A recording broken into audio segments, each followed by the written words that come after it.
a child, you would wait and watch from far away. But you always knew that you'd be the one to work while they all play. Here we are on the way now. Warriors that build this town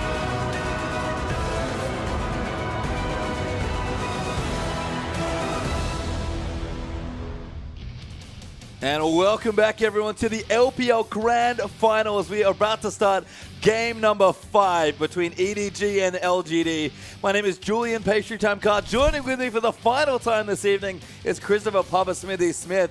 And what a more fitting way to end such an epic grand final than with one last game. 296 games of the LPL culminate in just one for all the marbles to represent China at the mid-season invitational to take this sick cup that you can see on your screen. There's so many little storylines. Players like PYL who've slaved away since 2011 dreaming of a game like this to decide whether they can actually make it through the mid-season invitation to get his first major success as we go over the last game. And who else but GodV to give the MVP? That Orianna might have slipped up once here in the final, but what a last game there to push them to a game 5. And LGD, these wins over EDG look so clean. That's the biggest thing to me. When EDG win, it's through like the veteran experience of Clearlove and some sick clutch ultis with Koro.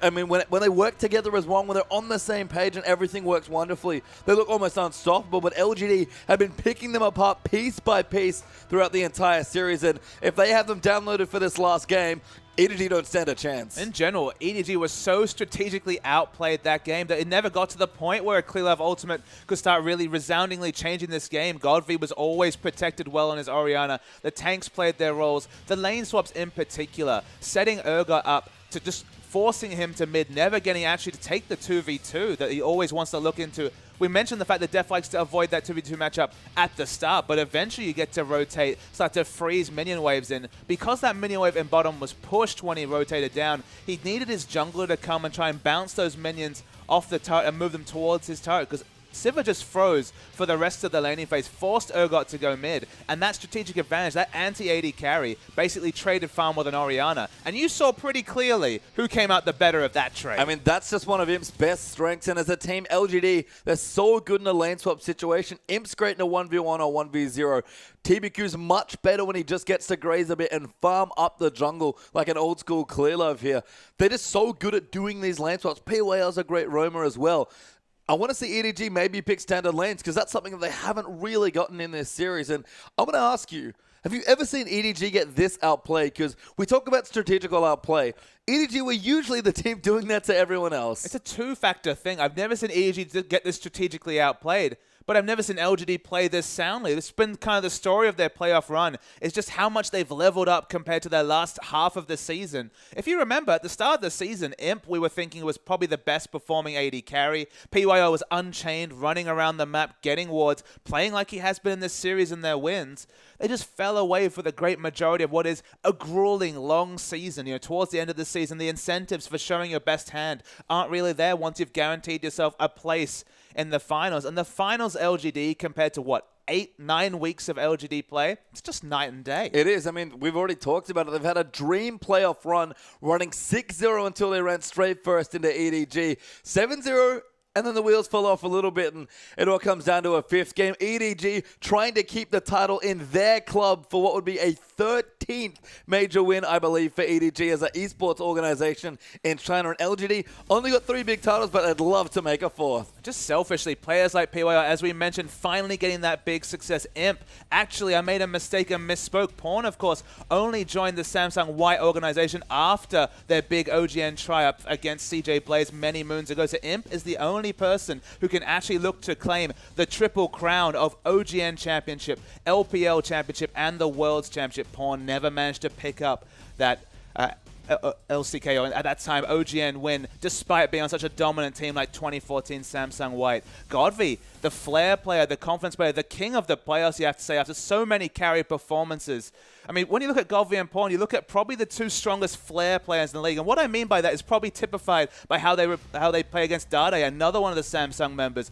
GodV famously earlier this season beating Dade's Zed and then blind picking Zed and beating him on Dade's given counter pick. Just laughing and emoting after every kill. And Pawn himself against his old maestro, the person who he inherited the jacket from, doing the same sort of happiness. Both of them really happy with their wins against emotional players like Dade. Both of them are going to be emotional coming into Game 5. And I'm super excited to see what's the first pick and just in general the texture of this draft. Because another no wave clear comp from EDG, I think they're going to lose. I think so too, and all comes down to this. The jacket buff might be finally wearing off for Pawn. It's been pretty big throughout the season, but the bans are almost done. EDG on the blue side for our last game. LGD will take the red. Oriana, Cassidy, and Kalista all banned by EDG as LeBlanc and Nar and Annie got the bans in there for LGD. So they've played 4 games already. Tons of champions now being banned out as targeted bans fly out left, right, and center. And Koro's having fun now, flashing Riven and Bard. But I can tell you right now, they snap off the Hecarim. And Sejuani accepted. This is pretty much a wash in terms of the most important picks this series. The likes of Oriana, Cassidy, and Nar have shaped the previous games. Annie herself as well. The Hecarim as the first pick makes a lot of sense. Koro's looked really good on this champion, but it leaves over the Nunu as the strongest control jungler. And will they just try and snap away the Jinx to get that Nunu Jinx combo that EDG themselves have used to so much success? Akelon, I have good advice for you. Take the Jinx away from Deft. He's still undefeated on it. Hasn't seen a single play with the champion in the entire series. And TBQ, he's back on the Nunu that almost semi-blocks a Sejuani pick. And smartly, LGD take the Jinx as well. And is it back to Corki time? With all the marbles available, does Deft go for his most played AD carry Corki? That's how he dealt with Pawn.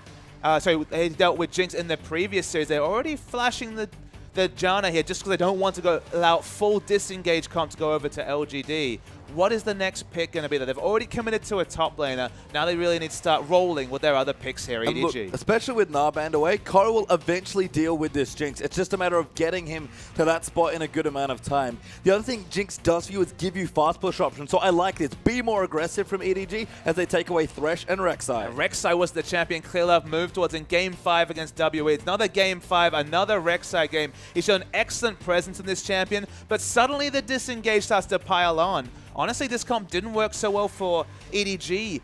In Game 1, of course, they ran a very similar comp with a disengage comp based around Kog'Maw. The Jinx gives it something different, of course, can go offensive if they pick up that first kill. But this is a lot of peeling for Imp on this LGD first 4 picks. And I like the Akon defaulting to Maokai. Makes sense. It's probably the best top laner left in the pool. And it's not a great matchup against Hecarim, but you'll take it. And in general, if you're lane swapping, it's a great champion to give Akon in that situation. Janna is the takeaway from LGD. I like that pickup as well. But we already know that EDG have to mix something up here. They're going to blind pick a mid laner here. So PYL will get his pick for Godby, their mid laner. That's the Sivir taken by EDG. And do they go all in on the mid game with the Twisted Fate? And they do! They blind pick Twisted Fate Game 5. This is some confidence play coming through from Pawn. With the Ghost Flash Summoners, you have to think he was heavily considering it.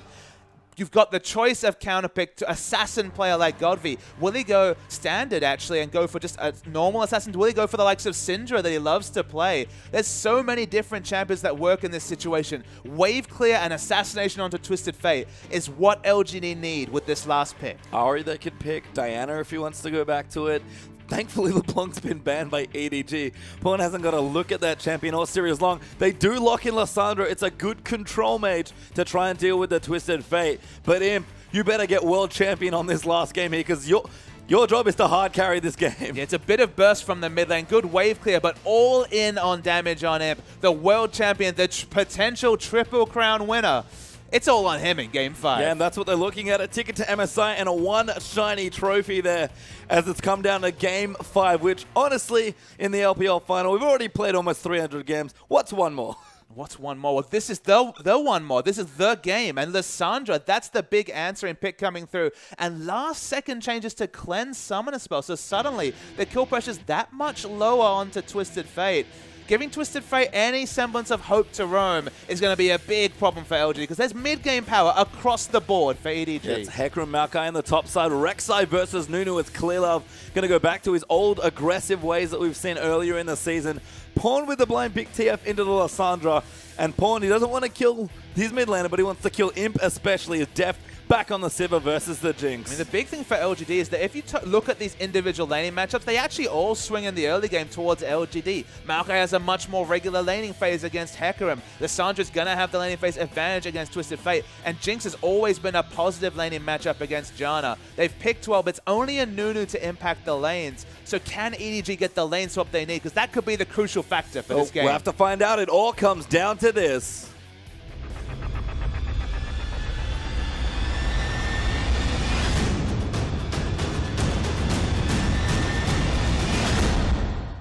And welcome, ladies and gentlemen, to our final game of the LPL Spring Grand Final. Dominating domestic champions EDG find their backs against the wall versus an upstart LGD who looks so hungry for a first big LPL title. And EDG, they have the experience advantage in situations like this. They've already played 5 games on this stage earlier in the final series, being taken to the 5th game against an upstart World Elite lineup. Now LGD, with some members who've never been to such heady positions as the 5th game in an LPL final. EDG already have a big coffers of success despite only being a year-old organization. They desperately want the lane swap this game. They're happy to isolate the mid lane matchup when Golvi doesn't even have Ignite for kill pressure. Golvi without kill pressure, that's already a crazy thing given his penchant for Ignite and never picking up Merc Treads himself. And you just want to get that Hecarim away from the laning matchup and use the Smite for what will be impressively fast jungle clear between Rek'Sai and Hecarim. I mean, it's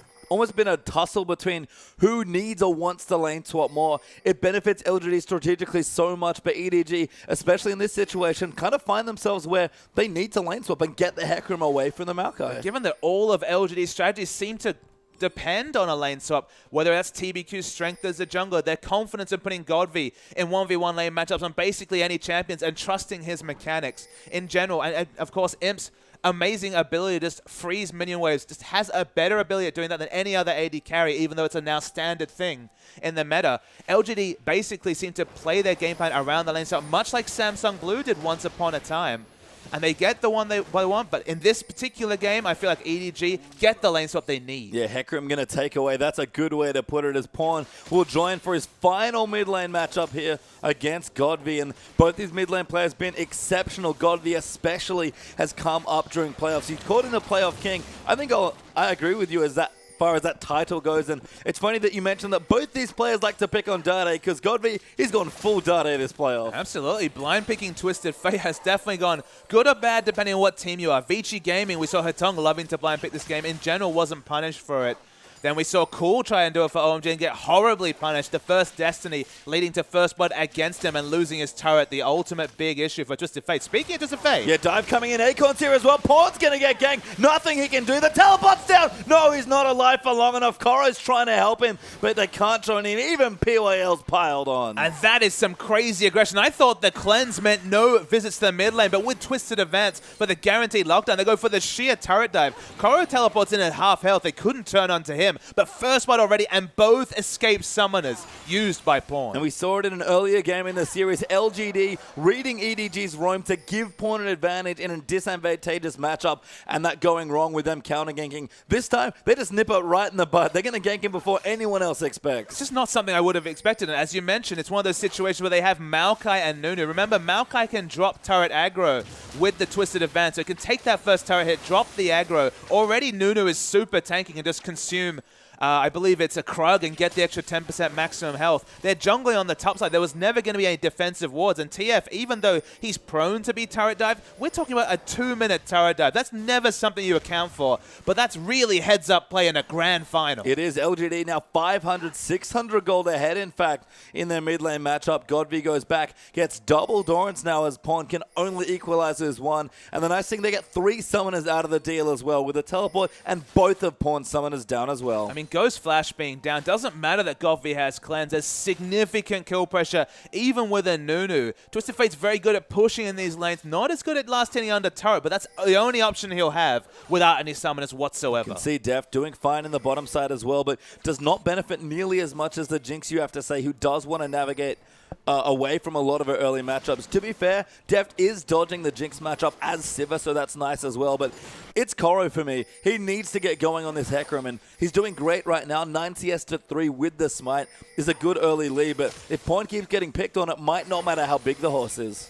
Clearlove finds a couple of members in the jungle. You see Pawn rotating. We're seeing more battling. Yeah, they are going to go in, but no, Ghost is going to go through. Lissandra's going to rejoin in. Pawn going to get himself headed up as TBQ taking too much damage, but does survive as Def rotates in. Koro's here as well. TBQ finally dies to Mako, but that might just be it as the Boomerang Blade comes in onto PYL. Akon, the next target, will knock them back with the Arcane Smash, and it's a 1-for-1 trade, it looks like. Just 1-for-1, and remember, EDG committed all 5 members compared to Jinx, still staying up the top lane. The freeze continues in this situation. So strategic advantage while Slim lies with LGD. I mean, Koro at this point is just a glorified jungler at this stage. Actually has slightly more CS than Clearlove, so it's okay. He's going to take camps anyway, but that does split gold away from your Rek'Sai, and EDG just get a trade kill. Nothing else they can claim. It's worth noting that the Clearlove that we saw on Rek'Sai in the previous Game 5 was well ahead. Snowboard got a very early Cinderhulk into Giant Spell and was just aggressively forcing skirmishes with his face. He was just getting in there, taking damage, and allowed rotations to come through to pick up kills. Basically sacrificing his own jungle CS to allow Hecarim to be competitive. It's going to be a very different type of Rek'Sai this game. I mean, I think Pawn's getting redived again, but he's already screwed. Lissandra is almost level 6 in this matchup as well, and you can tell Pawn, they know what's going on. He's got his Ghost, but no Flash, and a teleport's coming in for Akon. This is going to hurt for Pawn. He gets the gold cut in, but Akon's already here. The redive coming through. Godfrey doesn't even need level 6, and Pawn, he'll die again under his turret. There's multiple ways to get punished as Twisted Fate in a laning situation. Blind picked it. Didn't expect the creative adaptations, but it seems like LGD have comped around and practice for a Twisted Fate comp, and boy, are they executing it well. Well, Mako coming in. That's a mistake from Mako. Gets knocked back and knocked up. Tanks the turret too often, and that kill goes to Koro. Yeah, crucially, it goes to Koro of all people. Has been so well held by Imp. Suddenly 13 CS up and a kill up on his lane opponent. This pony's getting going. LGD pinging on the Dragon. I think they know EDG want to try and take it away.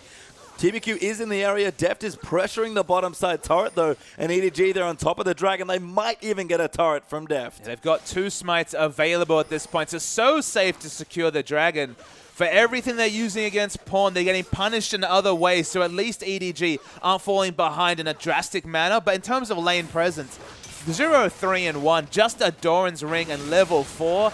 How can Pawn even enter lane against Godfrey? I mean, he's down CS as well. Godfrey's double him on that metric as well. He's entering lane. I agree with you. I don't know quite how he can do it, but he needs level 6. He's useless, to be honest, without it. But level 6 now up for Lissandra and Pawn. You know, you can tell by how far he's playing back despite his summoners. He just doesn't want to get killed again, but that's with PYL there, probably what's going to happen again.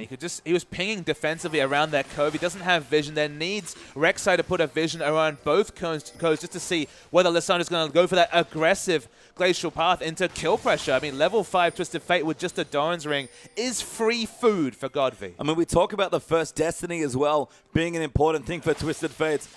Pawn better have the sickest Destiny of his career at this stage because he needs to get someone else going. He can't stay in this lane. The only way he can have a relevant Destiny is for someone in the lanes to be really powerful. And Merc treads the snowball purchase from Koro. Not going to really help in terms of combat stats. Maybe ganking for Deft with his BF sword. But against John are going to be difficult. Now it's super risky because if you do commit to that Destiny and mess it up, your lane's effectively over. I mean, it's kind of already over at this stage. I think he has to make the desperation play. We've seen EDG again trade well around their Twisted Fate. Maybe they trust Pawn enough to catch himself back up. He does like to put himself in precarious situations. Blue buff now with the level 6. It might be now or never for Pawn. Look, he's definitely going to be a non-factor, at least in the early game, unless he gets, as you mentioned, the big snowball ultimate coming through. I don't feel like the lanes are really in a position. You're not really going to use it onto Akon, who's just too damn tanky on this Maokai, and it's going to be positioning defensively. It's only bottom lane, but I think in general, Deft is going to be better served just pushing in these minion waves and backing away because Jinx already has a natural laning matchup against Sivir. You might think, okay, why did they opt away from the 2v2 given that Jinx has a very good laning matchup against Sivir? Most of the laning phases at the early levels can be burst traded with the likes of the Ricochet and the Boomerang Blade, but with BF swords, the burst trades will always register for Jinx. Lissandra coming through as well. Does clear out the pink ward while Godvia's red buff successfully goes over to Clearlove Pawn. As a result, we'll get a bit more breathing room here in the lane. He's got cooldown boots plus the double Dorans and a flask, so very defensive but relatively safe. Clearlove going to look in, tries to take away the Scuttle Crab, but uses his ultimate and doesn't get it. And look, even though Pawn has had a little bit of pressure relief from him, it's even Clearlove that's taking pressure. Look at the pink wards and aggressive red wards that are opened up by the fact that Pawn, even with the Destiny, we always talk about, okay, he's got Destiny, he can react to anything first. he's going to react to things and just die because he doesn't have the items to necessarily look for any of these skirmishes. I mean, EDG, we've seen them slow play or even lose some early games and come back through the mid game. That seems to be how they like to do business here. So I guess no aggressive Destiny from Pawn. It does make sense. It's a slightly more controlled play, but EDG already starting the game on the back foot here with another, I'm going to say bad, but just slightly off mid lane pick from Pawn. He almost counterpicked himself in the last game and opened himself up to getting counterpicked in this one. He's not a true control mage player. He's had that in the past in his repertoire, but this whole season has been on those offensive champions. There's the Destiny, though. Going into the top side. Koro's moving in as well. Aiko will get stunned up. Koro needs to use the ulti. Does get in there. Do they have enough damage as Pawn lining up another card? Does come in. Insta gold card, and Koro gets another kill. But there's so many members coming top, and I don't even know if a turret will dissuade them. Well, it's going to give Def the trade here as well, but Pawn low. Godby diving in. Good flash of the cleanse comes out as well, but Koro, he's got nowhere left to go. Will die here as PYL picks him up. Who's going to get the kill? That's the important question. Lives for a little while longer, but does finally fall to Godby. What the? Why are you living? There we go. But realistically, it should have been so much more. Should have been a double kill, but that was a sick play coming out from Pawn to get away from that fight. In the meantime, Def pushes the bottom lane turret. Jinx is trying to get pressure into mid, but actually TF should get there soon. Mako in trouble. May get dived here. TBQ going to fancy his way in. Just shields himself with the lantern as Imp is ripping through the turret right now. Pawn going to come in, clear it out with a red card if he has it. No, wanted to stun Imp, but couldn't find it. EDG are playing this game at a pretty fast pace, and LGD, credit to them, they're keeping up. But look at the gold now. It's all even. What more could you ask for 11 minutes into your final game of the season? But it's all even. Pawn obviously well behind in terms of lane presence compared to Godby, but he's doing his best to navigate. It's 900, 800 gold, which at 11 minutes is pretty significant, but it was already a poor laning matchup, and the fact that he was able to make something happen on the map at all, 0, 3, and 1 down, is already credit to Pawn. I think it's the second dragon that will tell us a lot as well. EDG have gotten the first dragon only twice, I believe, in the series, once in this game and one in the last. Have not been as on top of snowballing objectives like they have in the regular season. So if they can get a snowball lead finally onto LGD, they can start playing from ahead again with this mid-game comp. Interesting that the Hecarim doesn't have any of his major items, that you definitely give the advantage to Maokai with just the Catalyst over just Mercury Treads and some of the eventual Cinderhulk coming through from Hecarim. His backing now has a bit of gold spin, but only 270, so definitely no home guard boots or any big team fight changing abilities coming through with this next dragon fight. I mean, Deft has to make it big here with his pickaxe and BF sword. If they can delay Imp's back as well, that might help them out. Again, they've got good pressure over. Imp's got 1,600 gold to spend as well. For EDG, lining up the dragon in 30 seconds long. They're looking for a pick. Yeah, they're looking for a pick as much as possible. Good.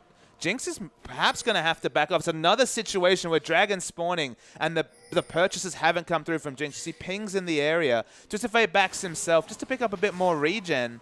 We're waiting to see if Koro can delay this long enough to pick up, for example, his Cinderhulk, which would actually be a pretty big jump in power for Koro in the top lane for the Hecarim, but at present point, doesn't look like it. And Imp looks like he'll make it back in time as well. Dragon up in 5 seconds. TBQ going to take away his Grump as well, prepping for the dragon fight that might be coming. EDG, though, instantly on top of the objective this time, and I think Koro doing the smart thing, just trying to deny Acorn's teleport rather than join himself. Now, he knows that there's an eventual, probably home guard coming in after he picks up a couple of waves. If we look for flank wards, they're not super deep for EDG, but plentiful. There's no teleport. Yeah, he's going straight in. Acorn wants in right now. Does join into the fight. The dragon's back, and LGD might just power for it. EDG have given up the dragon, but they're looking to get 2 turrets from it. Pings onto the top turret coming through from Koro. Def's going to get some free time with mid.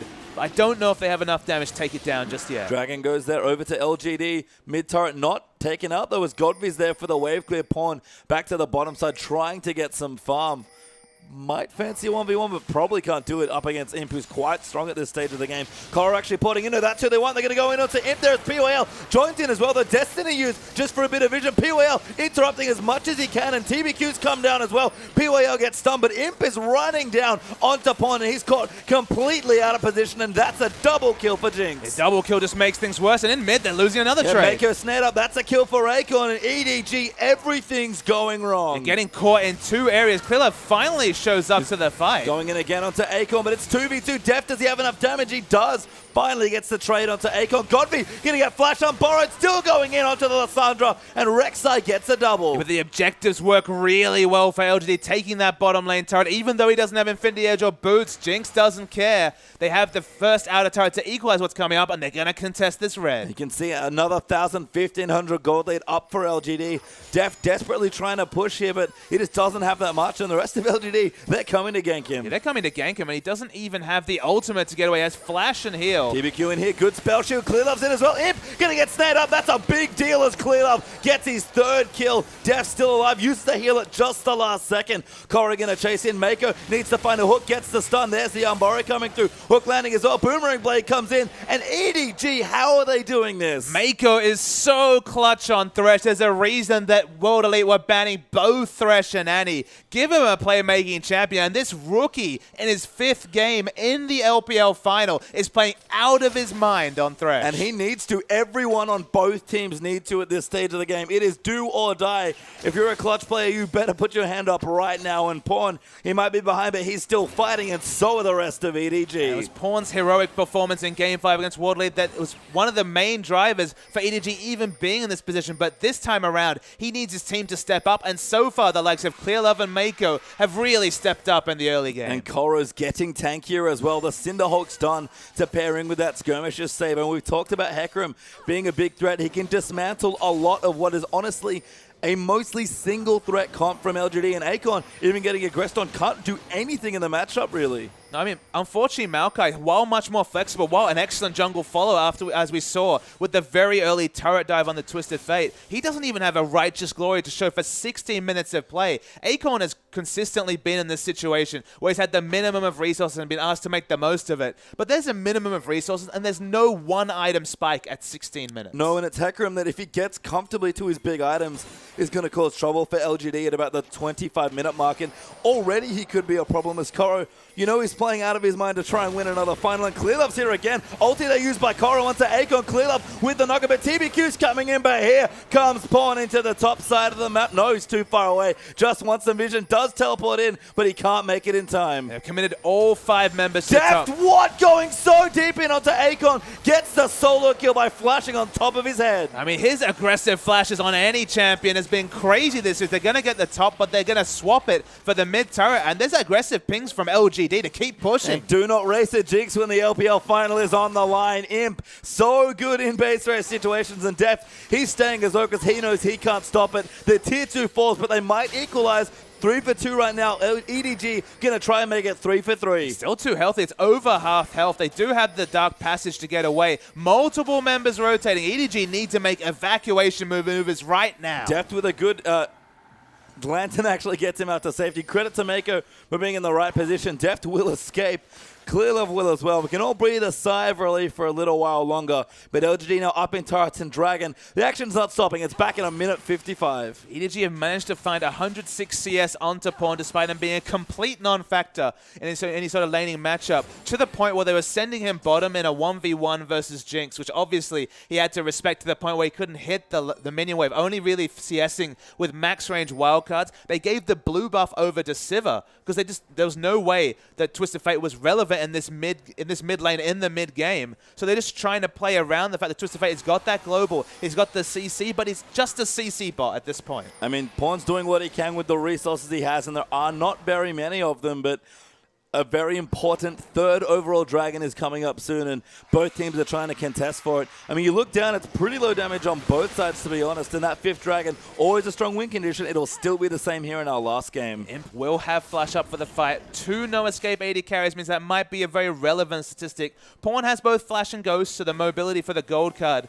Again, I guess they're going to all in on killing Imp and hope that the other latent damage members won't be enough to win a fight. A locket done from Clearlove is a super important purchase, though, in this particular situation. Korra, even with a Phage, building in towards his Trinity Force, it's kind of a power trough coming through for Hecarim, but Hecarim, especially with this build, does a lot with his build being very smooth. So they've got good options to EDG. I just don't know how much they want to fight for this next dragon. Kind of the curious thing is they all want to basically make a beeline to killing Jinx, which is fine as a strategy. They can get on top of him, onto the shadows, the Twisted Fate getting into melee range, just going for the gold card. All those are possible. The big issue is, do they also then line up to the Lissandra damage? Because Lissandra's the one person with good AoE that's relevant burst at this point, even with the locket being completed. So they need to both kill Jinx and also not group up for the damage from Godwin. And if they do both those things, EDG should actually win a fight. I mean, that's potentially a tall order as Dragon is back in 3 seconds and LGD already in position to take it away. EDG not even going to give it a look at this situation, decide they do not want to fight for it. They want to take at least a turret. There was some preliminary pings onto Baron, which does spawn in 7 seconds, but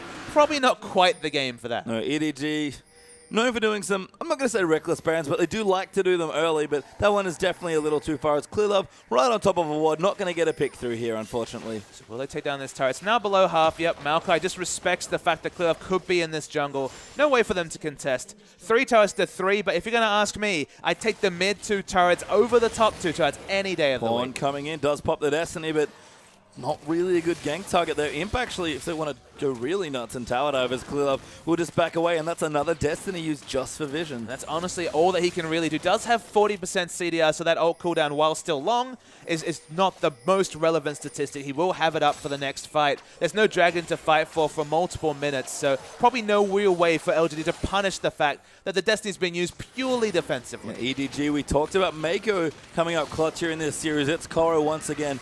He's weirdly enough the big carry for his team in this particular composition, and EDG are 1,000 gold ahead, but a dragon down. The turrets equalizing does give them a slight edge here, but you can see Twisted Fate pretty far behind on gold, Def slightly ahead, Koro actually quite far ahead. He's the one that needs to go big, and once he hits that Trinity Force, EDG needs to find a good fight. And we didn't even mention it, but it is the very standard a mid-game centric Sivir Hecarim comp where Sivir really empowers Hecarim to dive the backline with the On the Hunt, the movement speed scaling, also interacting with Hecarim's passive. Sivir Hecarim's been massively successful ever since Hecarim really started becoming this top-tier pick, and especially when the challenging Smite adaptations really made it so that he was able to both get a safe early laning phase just by exiting lane and picking up camps with the Smite, and then just transition into the anti-carry he always was, empowered by the challenging Smite onto the AD carry. But another great rotation from LGD will give them another turret. That's their 4th here in this game, and every time EDG try and equalize, Imp is there with his minigun ready to take another turret. Phantom Dance is completed for Def, but Imp surely going back now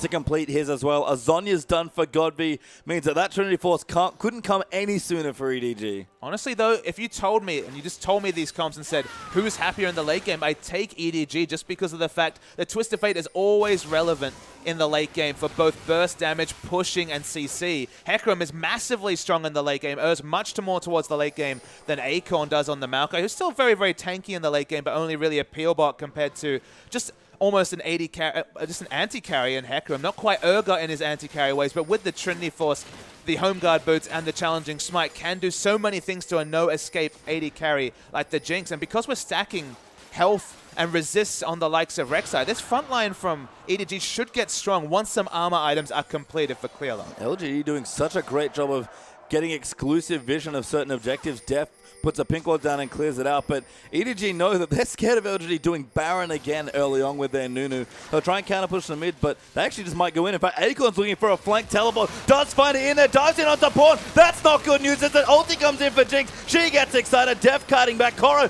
teleported in, he's trying to get something done, but Def could be the next target. Good spell shield, but it doesn't block the twisted advance. Imp gets another kill, flashes aggressively to get another one. Clearlove could go down, but Koro's going to ward him off, and again, the Hecarim just can't do enough work. Does zone out Imp, but Godby CCing him up, gets the kill, does Koro onto Imp, but Mako now being chased down, snowballed to death here. Cannot escape here, unfortunately, on the Thresh. It might take a while, but he should go down. Good hook.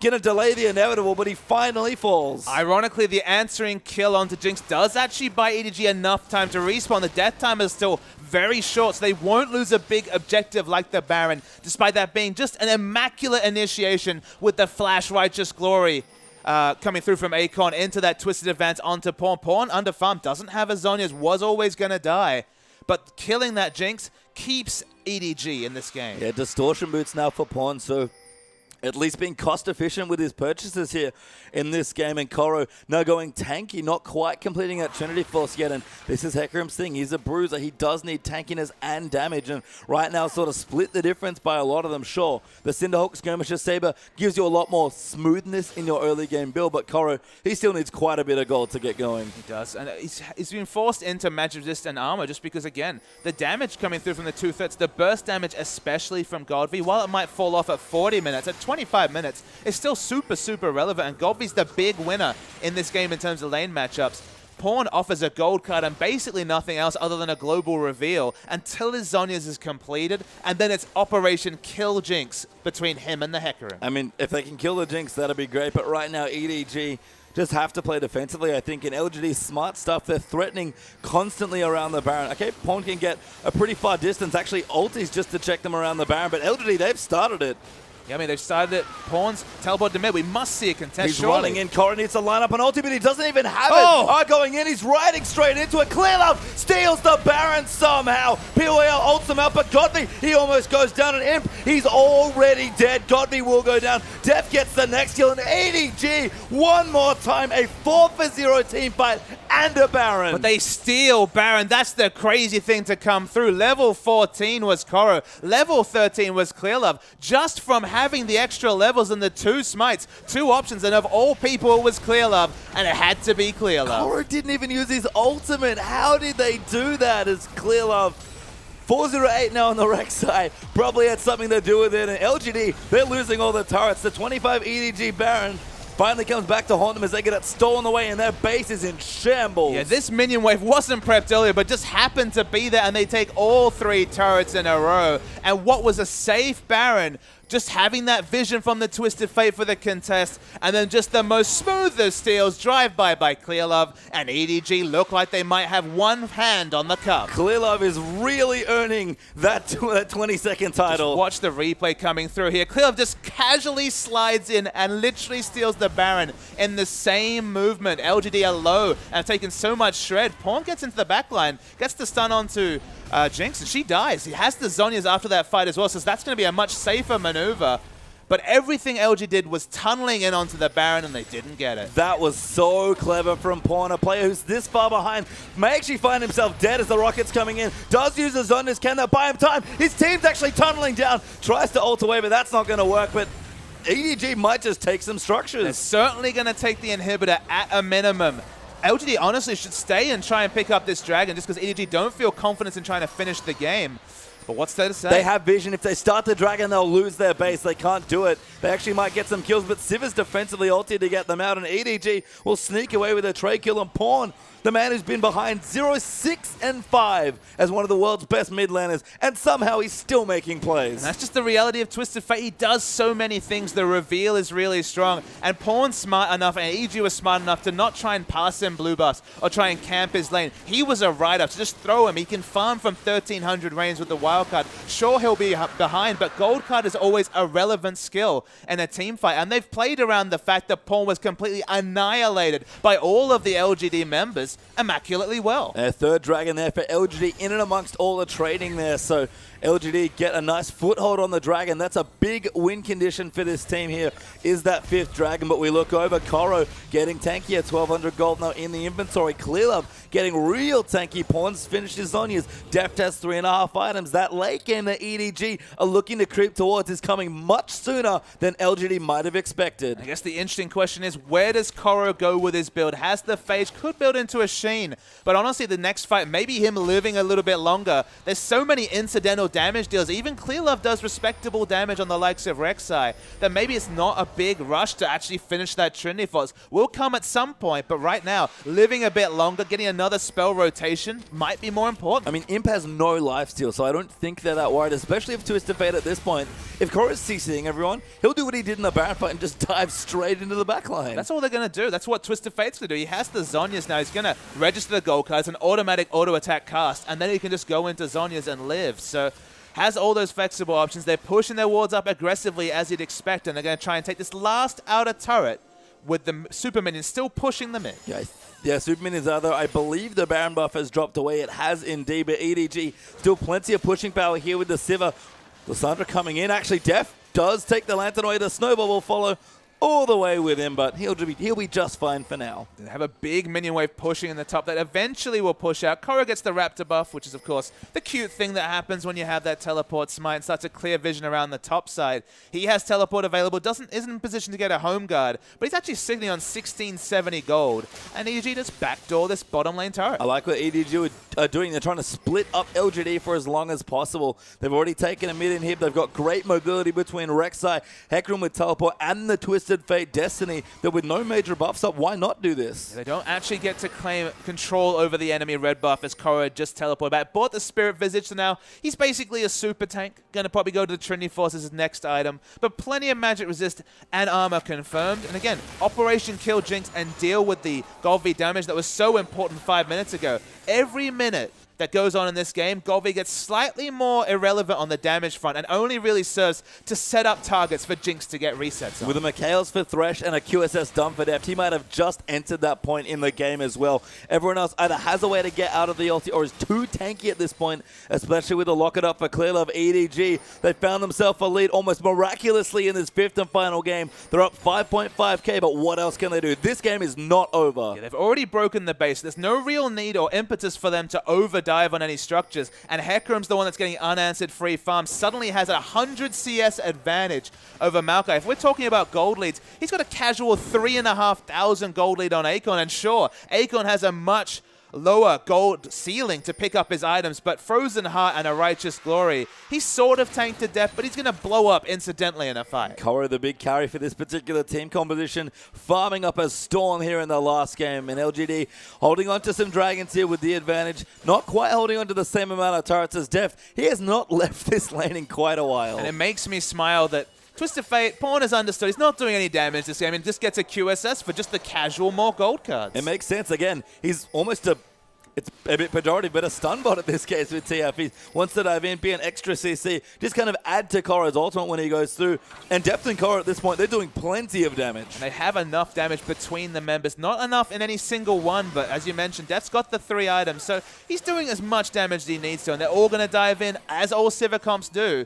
They're just going to look for that kill onto Jinx and go with the fight from there. And a 1-3-1 being set up here by EDG, now taking away the blue buff as well. Baron is back in 30 seconds. Dragon is back in 1:45. EDG, they have to keep control of these massive objectives because LDG, one Baron steal away from getting themselves back into the game. LGD only have any semblance of wards towards their blue side jungle. Nothing in the area of Baron that respawns in 10 seconds. You can see Akon trying to push wards as much as possible. Of course, that's plenty of time for Twisted Fate to at least split push this outer turret in the bottom lane. And this LGD, these are the decisions that you face against a Twisted Fate comp. You're going to try and lose the minimum, but they cannot afford to give up another Baron. I mean, Pawn got from bottom lane to mid lane and ghosted his way into the Baron to be there in time for the last team fight. He's going to keep pushing here. The teleports, the back's already come through for Akon, who does have his teleport, but EDG have forced themselves nicely around the Baron. Sheen now completed, so about 1,200 gold away from the Trinity Force for real anti-carry potential onto Imp, who has his own QSS, but with so many initiation options, it's probably not going to be enough against EDG's initiation. I mean, it's just the tankiness at this point that might be the problem. It's not even just the CC. Korra, I guess, has kind of gone the long way for his damage in the build, but it pays off massively in the late game when you get there. And like you mentioned, he is quite close. He just doesn't have any lifesteal either. That's the point you brought up, is that still picking up a QSS delays any sort of Vamp Scepter or Bloodthirster. So in the long drawn-out fights against all the consistent damage, doesn't have that option and needs to peel, get excited, and get out of a fight, then re-engage as his tank line starts to win. But the tank line from EDG is absurdly strong. Just look at Clear Love, casual 4-0-8, Randuin's Locket, and it's building up as much armor as possible. Smart pressure from Korra there as well. They're abusing the fact that they have more mobility around this map than LGD. And look at where Clear Love is. He's on the Baron side of the map because all his tunnels are on the right-hand side. I mean, that makes a lot of sense. They've got Baron pressure. LGD have to overextend to pick it up, and eventually Pawn will renege from his repeated pushing in the bottom lane. They can go for a teleport and Destiny engage and just try and catch Imp whenever he's slightly overextended. They can solo Dragon now as well. EDG have played this so well. I was wondering, why are you so insistent on pushing this bottom lane turret? But they know that this way, with a three guys in the top and 2 splitting in the bottom, it's the perfect way to get complete control of the river. So obviously Dragon, the smallest of advantages, particularly the second Dragon, but you're still building up that stack. At this point, the 5th Dragon, if you're on point and on par from EDG is still a good 18 minutes, so 50-plus minutes into this game. It probably will be decided by then, but you always have to set up every advantage to serve up the next one. I think mostly just deny it away from LGD, stop them potentially snowballing. Now, again, they're in a position where they could have gotten a 4th Dragon, and EDG will be pressured to finish the game before it really mattered here. And again, just look at where LGD are standing. Again, the runaround. Yeah, they're in complete darkness, getting absolutely run around, finally make a bit of headway, but Koro's sticking in the bottom lane, just annoying Akon. Probably can kill him at this point if we're going to be real. 2,000 gold bank for Deft, almost 1,000 for Koro. And LGD, this is dangerous. They're on top of the Baron. Yeah, they've been forced into this position. This is the only way they can be assertive rather than being dictated to by the 2 globals. In fact, the 3 globals coming through from EDG with Rek'Sai as well. EDG just have the run of the map. It was looking real hairy when Twisted Fate was basically a non-factor. But as he starts to stack on items, Sheen, not the biggest item, but still another relevant statistic that will register with the gold card. There's just no good movements for LG, barring this hopeful Baron. This is very brave here from LGD. They're on top of the Baron. There's the teleport coming through. Ultimate already in for Twisted Fate. He's so close, and Akon forced the pot lane. Clearlove going back in. Akon around the side, but Death finally makes it in. Godby getting tanked up as well. Clearlove actually dies as Pawn goes back in, and Mako's not here, and Death now peeled away, but Koro does so much work in the back line, but it might not be enough here. Pawn needs to find a kill to win, but he QSS's out. Imp gets the kill. That's 2 kills. Death goes back in, flashes aggressive. Pawn needs to hide away. Deft, what the hell? Gets a triple kill, gets the quadra, gets the pentakill. What on earth is going on? Pentakill from the Korean duo Deft and Pawn wins them this game. They still have a minion wave. Koro's still alive, and that should be it. What happened in this game? EDG. You talk about clutch, but this is ridiculous, and the death time is a low. EDG, they will try and end this game. Yes, a Twisted Fate has the Sheen, not quite the Lich Bane. 15 seconds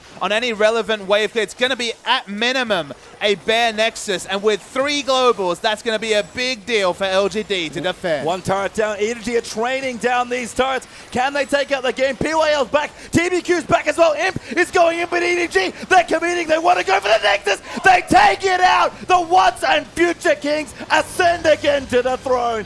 EDG, your 2015 LPL Spring winners. Just a miraculous victory there, Pastry Time, as you lose your voice at the most active times. Pentakill to win the game for Deft. He was up there equal with Crystal on the MVP ratings, but we all know who the MVP will be, and LGD are devastated. You can see Deft now finally smiling. Pawn expression never changes. The brothers not quite embraced. Deft just kind of gives him a counter up saying, hey, big brother, beat you this time. I mean, the loving hugs are maybe for the after party, as that was a real crushing defeat. LGD, after having the Baron stolen away, were looking to win that fight, but Deft, he stayed alive. And specifically, Twisted Fate kept getting those spell rotations with the minimum of gold, was still so impactful in a team fight. And even though they kept down Pawn as much as he could, all that CC in the kit of Twisted Fate was the big difference in that fight. EDG, be very proud. Put your hands on the cup and lift it high. Clearlove worked so hard for his 22nd championship, but he's done it. And he's the most successful LAN player of all time, League of Legends championship winner of all time, a deserved winner and raising of this cup as the captain of EDG. And Deft denies the triple crown away from him. EDG hold their heads and their cup high in what was an absolutely absurd best of 5. I don't know what the next split's going to look like, because this one ended in absolute insanity. And it's a 5-game series that had everything. It had the smart strategic moves by LGD. It had the craziness of just this game in particular and the melee range Corki play. But EDG, they looked like the playoffs wouldn't be theirs. 2 games, 2 series going to the best of 5. At times looking like they wouldn't be able to take it down, but they did it right at the last. Deft picks up the title in China. EDG keep the title in their organization, but only just. LGD made them work for another title, but at least for the first one here in China, EDG continued their domestic dominance, albeit with a few new Korean faces. And that's the thing. Pawn finally gets his first his next domestic championships. Of course, he already won with Samsung Blue, hit another final. That's 3 finals in a row between the 2 Champions finals and now the LPL finals. His domestic run is already super impressive and deft as well. Clearlove, so happy to win again. You know, you wondered, he's been around for so long, 4 or 5 years at this point. Is Clearlove going to retire? I feel like he's come back in 2015 and really just proved that he is still one of the best players in the world. It's just not the same Clearlove, Paysham. I was there with all the detractors of Clearlove, often would roleplay as Evelynn and not even be playing Evelynn, just be invisible, take a few jungle camps, not really get any ganks off, and just contribute nothing. For EDG, just trying to pull it to late game. They always had excellent late game fighting, so did World Elite, but Clearlove was never known as this big high-pressure jungler. There's so many other ones that we can rattle off right up there in the history and the Hall of Fame. Not Clearlove, but man, Clearlove has been clutch this year. There's a reason his Lee Sin was feared. Moved with the meta, and his Rek'Sai is pretty damn good too. And you know what? We have a replay from that last game. I'm going to take a small guess that it might be a pentakill. It might be. You've Spoiler spoiled it for the people joining us late. So remember, this fight, they've already lost a Baron at this point. They're going for Baron because there's literally nothing else they can do. Look at this team comp. Twisted Fate has a global. Salmon Teleport's already been taken by the Hecarim, and Rek'Sai has such a strong neural network in terms of tunnels on both sides of the map that she effectively has a global as well. So LGD say, okay, we're either going to lose this game due to split pushing, or we're going to try to go for an objective. They have minigun form, blood boiled Jinx. They have as much Baron damage as you could ever ask for in one combination. And so we roll the tape, and what is this? Crazy engage. Baron's at about 5,000 health when they peel off, which is really healthy. Clearlove goes too aggressive, trying to buy time for other members, and dies. That's the get excited reset. That's when the fight looks terrible for Deft. In the backline, he uses a spell shield at this point, level 17, so it's on a few second cooldown. They're running around the members. The target selection is not the best, but importantly, Deft is full health, and everyone has a shot. He flashes in aggressively to kill the Jinx. Of all things, the backside of the Q comes back, finishes off the pentakill. That is clutch play by a clutch player, and Deft is just wonderful. How fitting that Deft would go full imp to clinch his team the title and show up his big brother, but clutch indeed there for what I believe is now, at least in our hearts for this game, the MVP of the split as well. Deft's always been a fantastic player. He's really shown it this game as well. But EDG as a team, they just showed that experience and that clutchness comes up massive in the final game. But there's 2 playoff series for them to review and look back on, because they did have gaps in their playstyle, some strategic misplays that might be exploited at MSI when we see all the top regions come together. But Edward Gaming, they are fitting representatives at 2015 at MSI for China. They are indeed, and congratulations to EDG for another win and the first win for the LPL in 2015. But thanks to our entire live production crew and you guys watching at home, Papa Time is signing out.